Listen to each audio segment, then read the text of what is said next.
والاحباط.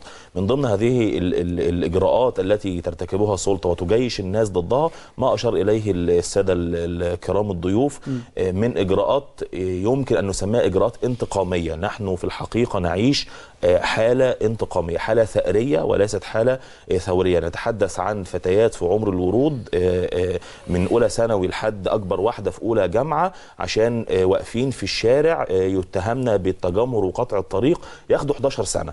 أنا مش قادر أستوعب مين القاضي اللي قدر يطلع مثل هذا الحكم، مع كامل الاحترام وأنا أعرف تبعات هذا الكلام، لكن بأي منطق ده اللي قتل خالد سعيد واخد من اللي مش عارف 7 سنين، وقاتل في حوادث الشغب بتاخد 3 سنين. بنتكلم عن بنات واقفين. أنا ماليش دعوة مين ولا متعلق بالنظام السياسي. الهيكل اللي موجود دوت في حالة من الانتقام وشعور في أطراف في السلطة، ولا أعمم، أطراف في السلطة ترى أنها في حالة عداء مع ثورة 25 يناير وتريد أن تسير على هذه الخطى بالأستيكة.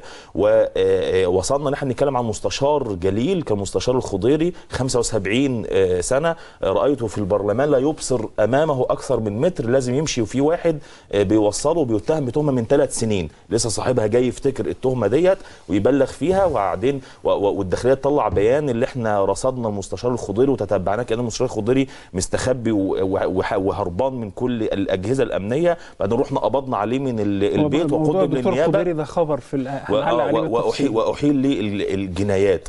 يعني حالة في الحقيقة حالة عبثية وحالة انتقامية غير مقبولة. الأمر الثاني، أنا أتفهم تماما مخاطر انهيار الدولة، احنا من أكثر الناس اللي متخوفين هذا الأمر، وكان ده سبب كتير جدا لمشاركتنا في كثير من الأمور رغم اعتراضنا على بعض الأمور، مش من باب اللي احنا بنوافق على أي حاجة، من باب اللي احنا مدركين إن فيه مخاطر كبيرة. لكن في نقطة تانية، من أعظم أسباب انهيار الدولة ما تقوم به السلطة حاليا، ما تقوم به السلطة حاليا من دهس الحقوق والحريات والضغط على الشباب بشكل يمنع أي عاقل إن هو يوجه أي رسالة ضبط وتعقل إلى الشباب. حضرتك خش على صفحات الفيسبوك بعد خبر ال11 من كل التيارات ومن كل الاتجاهات، وأنت تجد يعني حالة غضب وانفلات غير مقبولة بالمرة. الشباب بيتكلم احنا خلاص ما عدناش قادرين اللي احنا في شباب يقول لك ما عادش حد يقول لنا سلمية. ده شباب خلاص العقلاء النهارده دورهم يتقلص في مثل هذه الأحوال. أطراف غير مسؤولة في السلطة تظن أنه بإمكانها مواجهة المشاكل السياسية بالحلول الأمنية ولا تعرف إلا اللغة الأمنية، وكل ما المطالب بتزيد في الشارع يقول لك اضرب كمان، والقمع لابد أن يزداد. رأينا مساعد لوزير الداخلية اللواء مجدي البسيوني بيتكلم احنا هنطبق قانون التظاهر وهنديكوا بالجزمة، واللي مش عاجبه هياخد بالجزمة. تريد كما ذكرنا ترى نفسها في مواجهة مع ثورة يناير وتستخدم فزاعة انهيار الوطن بس عشان عندنا فصل من أجل تكريس الانقسام، واللي يخالفها يبقى إيه؟ طابور خامس. وجدنا تصريحات اللي يعترض على قانون التظاهر دوت طابور خامس، اللي يعترض على كذا دوت طابور خامس. دوت الأمر الثاني. الأمر الثالث بالنسبة للخبر، احنا يعني في دقيقة سريعا طول عمرنا وقعنا في معادلة إما الإخوان وإما نظام مبارك. الثنائية ديت، المعادلة ديت عرضت على الثوار في 3 مواقف.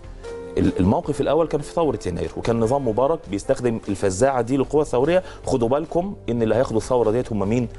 الاخوان. هنا انحازت القوى الثوريه الى خيار الثوره حتى لو كان في جماعه الاخوان المسلمين من اجل التخلص من نظام مبارك، وما كانش فيه للحقيقه التخوفات ولا المعرفه بالنظام ولا جماعه الاخوان المسلمين. الخيار الثاني يا استاذ احمد كان في الرئاسه، انتخابات الرئاسه، وكانت بدات العلاقات تتوتر جدا بين القوى الثوريه والسياسيه وبين جماعة الإخوان، ولذلك اختارت خيارا في المرحلة الأولى غير المرحلة الثانية، لكنها في المرحلة الثانية انحازت أيضا إلى جماعة الإخوان رغبة منها في التخلص من النظام القديم رغم الجراح العظيمة اللي كانت موجودة في صفوفها. تحديدا بقى هنا أنا جاي هو بس أقول إشارة إن الاثنين كانوا بيراهنوا على هذا الأمر. كويس. يعني أحمد شفيق ودكتور محمد مرسي كانوا الاثنين عايزين يعيدوا مع بعض عشان يضعوا كل القوى في هذه الثنائية. الاختبار الثالث كان في 30 يونيو اللي كان ثوار القوى السياسية عارفين إن في جهات من نظام مبارك شاركت، لا أقول هي التي صنعت لكن شاركت في المشهد. وهنا قررت القوى الثورية والسياسية التخلص من جماعة الإخوان، وكانوا يثقون أن النظام القديم لن يرجع مرة ثانية، وإن كانت المخاوف هذه الظنون يعني بدأت تتبدد عند كثير منهم.